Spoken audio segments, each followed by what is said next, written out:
پتہ نہیں انڈیا کے بھی کسی مندر میں اتنی بڑی مورتیاں ہیں کہ نہیں ہیں. اور پھر وہاں خود یہ عربی شیخ جاتے ہیں اور پوجا پاٹ میں حصہ کرتے ہیں, نعوذ باللہ ماتھے پہ تلک لگواتے ہیں. اللہ معاف کرے. اللہ تعالیٰ انسان کو مشرک نہ بنائے اور اللہ تعالیٰ انسان کو بت پرست نہ بنائے.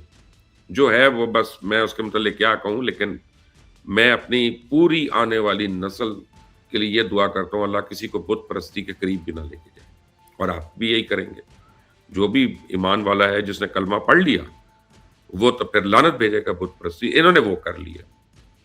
آپ یہ سوچیں کہ یہ پیسے کے لیے کتنا گر سکتے ہیں. ہمیشہ کراچی کی تباہی کے پیچھے میں آپ کو کھل کر کہہ رہا ہوں کون سا ملک ہے آپ کو بھی پتہ ہے. جو ہانگ کانگ سے انویسٹمنٹ پاکستان آ رہی تھی کراچی میں, جب ہانگ کانگ چائنا کو ٹرانسفر ہو رہا تھا, وہ ساری انویسٹمنٹ ادھر کیسے گئی؟ یہ پچھلے 50 سال کی جو ترقیاں ہیں اس کے پیچھے کیا ہو رہا تھا. اور اب پاکستان سے ایک دم پیسے مانگنا اور پاکستان بی ایل اے کو سپورٹ کرنا, اس کے ایویڈنسز موجود ہیں کہ بی ایل اے کو کون فائنینشل سپورٹ کر رہا ہے. تو اس کے ایویڈنسز موجود ہیں. اب اگر وہ کر رہے ہیں تو کیا وجہ ہے کہ کراچی اور گوادر کا پورٹ جو ہے یہ نہ چل پڑے. یہ اگر چل پڑے تو کیا ہوگا؟ کون سا پورٹ بیٹھے گا؟ آپ کو پتا ہے کون سا پورٹ بیٹھے گا؟ اس میں کوئی راکٹ سائنٹسٹ ہونے کی تو ضرورت ہی نہیں ہے. تو لیکن ہمارے میں سے کچھ لوگ ابھی بھی ہیں جو کہہ رہے ہیں کہ نہیں وہ ہم بھائی ہیں, یہ ہے وہ ہے.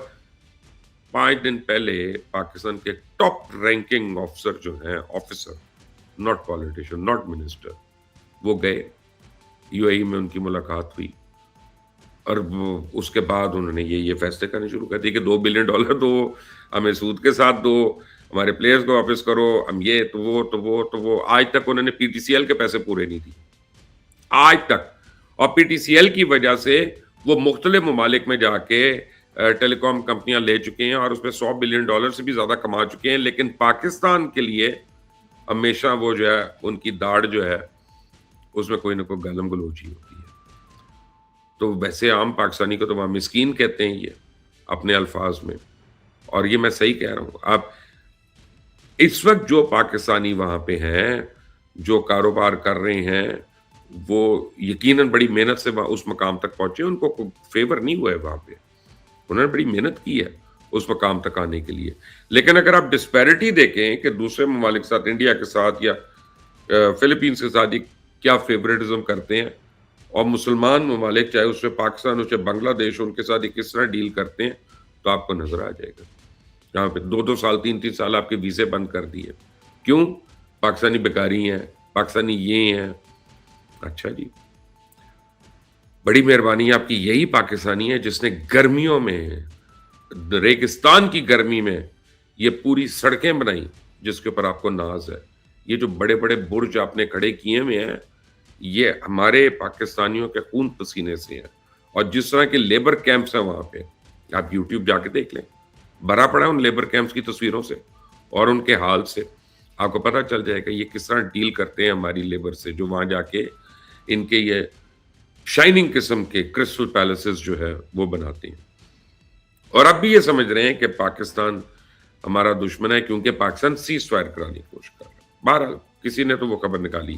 جو میں وزیر اعظم کی اور آرمی چیف کے متعلق بات کر رہا تھا کل, خاص طور پہ اس خبر میں کہا گیا کہ جی 12 ریٹائرڈ جنرل, 2 ایئر مارشل, اتنے سیکٹری, اتنے بزنس مین, محسن نقوی کی وائف, فیصل واڈا, ان ساروں کے نام ہیں اس میں. اور ساتھ ہی محسن نقوی کی بیگم صاحبہ کا اور فیصل واڈا صاحب کے بیانات چل رہے ہیں, کسی اور کا بیان نہیں چل رہا. یعنی وہ خبر اگر اسی وقت آئی ہے تو اسی وقت بیان بھی ان کا چل رہا ہے کہ نہیں. وہ کہہ رہی ہے میں نے 2017 میں ایک پراپرٹی خریدی تھی, 2019 میں بیچی تھی, اس کے بعد یہ میں نے خرید لی. اور بھائی وہ سب آپ نے ٹھیک کیا, ہمیں یہ نہیں انٹرسٹ. آپ اللہ نے آپ کو دیا ہے, کوئی ایسی بات نہیں. ہمیں یہ بتائیں یہ پیسہ وہاں پہ کیسے کیا؟ منی لانڈرنگ کی, کیونکہ آپ تو ورکنگ پرسن نہیں ہیں, تو آپ نے یہ پیسہ ٹرانسفر کیسے کیا؟ بس یہ بتا دیں, باقی تو خیر ہے. لیکن یہ پوچھے گا کوئی نہیں. ان ریٹائرڈ جنرل سے کون پوچھے گا کہ یہ پیسہ لیگل طریقے سے کیا تھا, اللیگل طریقے سے کیا تھا؟ یہ تو آرمی چیف پوچھ سکتے ہیں, میں تو نہیں پوچھ سکتا. ان ایئر فورس آفیسر سے کون پوچھ سکتا ہے؟ ایئر چیف پوچھ سکتے ہیں, میں نہیں پوچھ سکتا.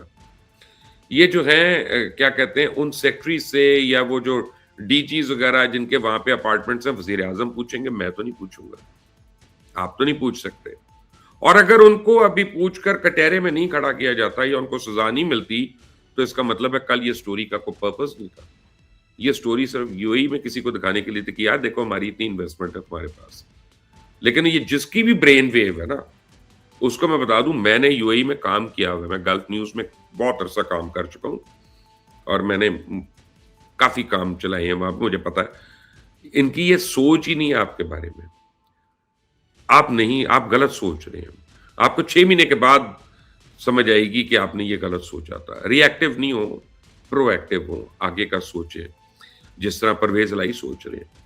مجھے پتا چلا کہ پرویز الہی کی صرف 2-3 ملاقاتیں بھی ہو چکی ہیں, بڑے اہم لوگوں سے ہو چکی ہیں, اور وہ عنقریب پیپلز پارٹی جوائن کرنے والے ہیں, اور انعام کے طور پہ پیپلز پارٹی ان کو پنجاب کا گورنر شاید بنا دے. اور پرویز الہی گورنر بنتے ہیں تو پھر مونس الہی کے اوپر سارے کیسز ختم ہو جائیں گے, اور پھر مونس الہی بڑے عزت و احترام اور تم تراک سے واپس آ جائیں گے. اور اللہ اللہ خیر صلاح, کھایا پیا کوئی نہیں, ملک لوٹا کوئی بات نہیں, ملک کو بموڑا کوئی بات نہیں, آپ فرزند ہے اس ملک کے, $200 ملین لے گئے تھے کوئی بات نہیں, آپ عیاشیاں کریں کوئی بات نہیں. پہلے وہاں کے کیسز ختم ہوئے, اب یہاں کے بھی کیسز ختم ہونے کی امید ہے. لیکن ہوتا ہے شب و روز تماشا میرے آگے. جب ہم زبان کھولتے ہیں تو ہمیں کیس بھگتنے پڑتے ہیں, جب ہم سچ بتاتے ہیں تو ہمیں مشکلیں آتی ہیں, جب ہم کھل کر بات کرتے ہیں تو پھر ہمیں نوکریوں سے نکالا جاتا ہے. لیکن خیر کیا کریں, اب اس عمر میں آ کے ڈی این اے تو نہیں بدلتا نا, ہمیں تو سچ آپ کو بتانا ہے کہ یہ ہو رہا ہے آپ کے پیچھے, یہ اپنا چلاکیاں ہو رہی ہیں, کافی تبدیلیاں آنے والی ہیں. لیکن اگر لوگوں کو سمجھ نہ آئی تو اس طرح نظام چوری ڈکیتی کے ساتھ چل نہیں سکتا. حضرت علی کا قول ہے کہ ظلم کفر کی حکومت تو چل سکتی ہے, ظلم کی نہیں. اور یہ ظلم ہے کہ غریب پستا جائے اور چور جو ہے اس کی چوریاں چھپتی جائیں. اس سے بڑا ظلم کیا ہوگا, سوچنے کی بات ہے. تو یہ ایک بات طے ہو گئی, یو اے میں جتنے لوگ موجود ہیں سکھ کا سانس لیں. کل مجھے جس رانی نے بتایا, اس نے کہا نہیں یار ہم نے برج خلیفہ کو نہیں کچھ کہنا, نہ برج العرب کو کچھ کہنا ہے. تو آپ جو لوگ وہاں سے باہر نکلے ہوئے ہیں بے شک واپس جا کے شفٹ ہو جائیں. اب اللہ کرے کہ میری خبر صحیح ہو, میں یہی کہہ سکتا ہوں.